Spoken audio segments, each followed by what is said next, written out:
Donc dans ce troisième chapitre, après avoir traité de l'entretien en général et puis ensuite en détail de la reformulation, je vais parler des autres types de questions. Alors bien sûr, il existe beaucoup d'autres manières de mener une conversation. Donc une question peut être ouverte ou fermée. Il existe des questions relais, des alternatives, des questions qui suggèrent des réponses. Et donc je vais revenir avec vous sur comment est-ce qu'on fait pour concevoir des questions et précisément comment est-ce qu'on les formule. Et puis pour finir, quelles sont les questions qu'il vaut mieux éviter. Alors, premier type de questions que l'on connaît bien, c'est ce qu'on appelle les questions fermées.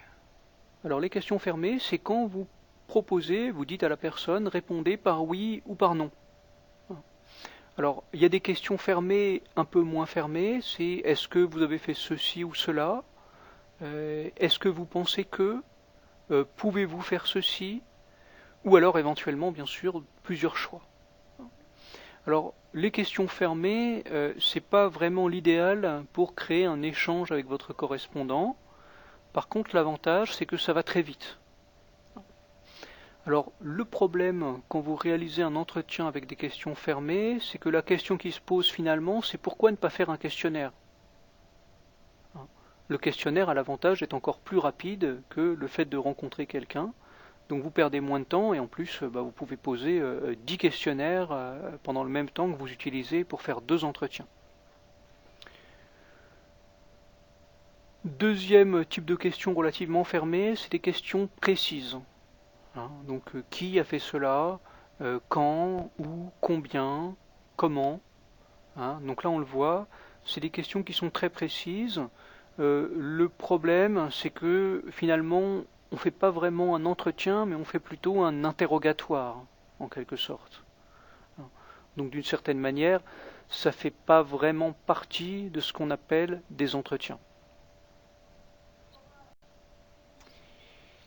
Alors d'autres types de questions, les questions ouvertes. Donc une question ouverte, vous l'avez compris, c'est l'inverse d'une question fermée, c'est une question dans laquelle on laisse la place au répondant pour partir longuement et sur les sujets qu'il choisit, donc avec une réponse plus développée. Alors qu'est-ce qu'on peut poser comme question ouverte? Eh bien, qu'est-ce qui se passe? Comment cela aurait-il pu se passer? Donc là, les mots peuvent être à peu près les mêmes, mais on est bien dans l'idée qu'on attend une réponse longue et élaborée. Donc une réponse ouverte. Ces réponses ouvertes vont obliger l'interlocuteur à construire son discours. Il ne peut pas simplement répondre par oui ou par non, il va devoir élaborer. Autre type de questions, les questions relais. Alors les questions relais sont des questions qui ont l'effet dont je vous ai parlé dans la reformulation, qui est l'effet de relance. Vous avez quelqu'un qui répond et vous voulez en savoir plus. Et donc vous prolongez la réponse en demandant, alors c'est-à-dire, ça c'est vraiment une invitation à continuer très floue. Et puis parfois ça peut être un peu plus précis, sur quels critères, avec qui, pouvez-vous donner des exemples. Dans ce cas-là, on est finalement relativement proche de la reformulation, sauf qu'on ne reformule pas, c'est-à-dire qu'on ne restitue pas à la personne ce qu'elle a dit en lui demandant de valider. Mais on est bien dans l'idée qu'on lui demande d'élaborer, de continuer à parler.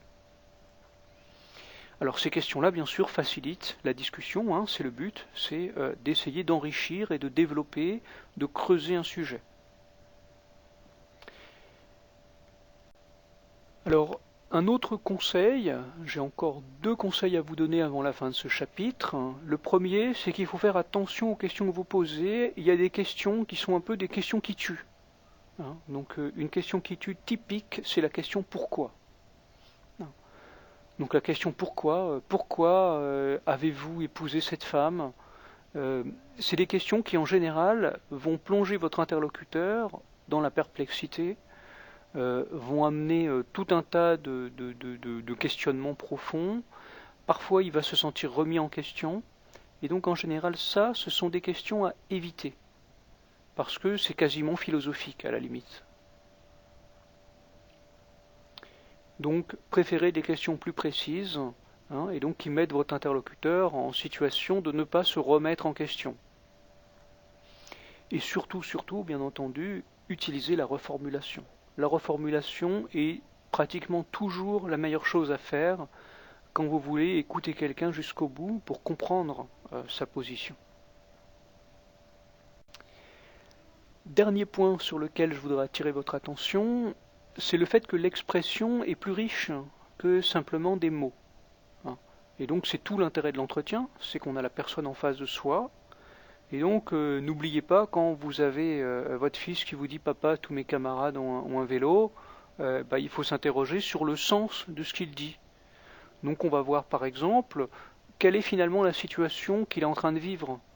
Est-ce que on est en situation où il va y avoir une randonnée au niveau de son école et donc il voudrait participer?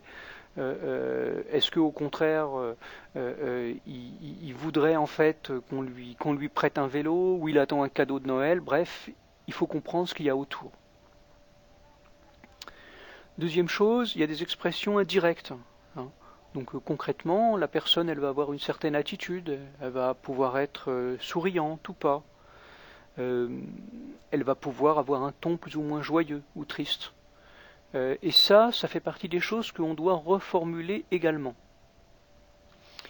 Et puis dernier point, qui est assez délicat, c'est que parfois quand quelqu'un ne veut pas parler de quelque chose, eh bien tout simplement il va éviter ces thèmes-là.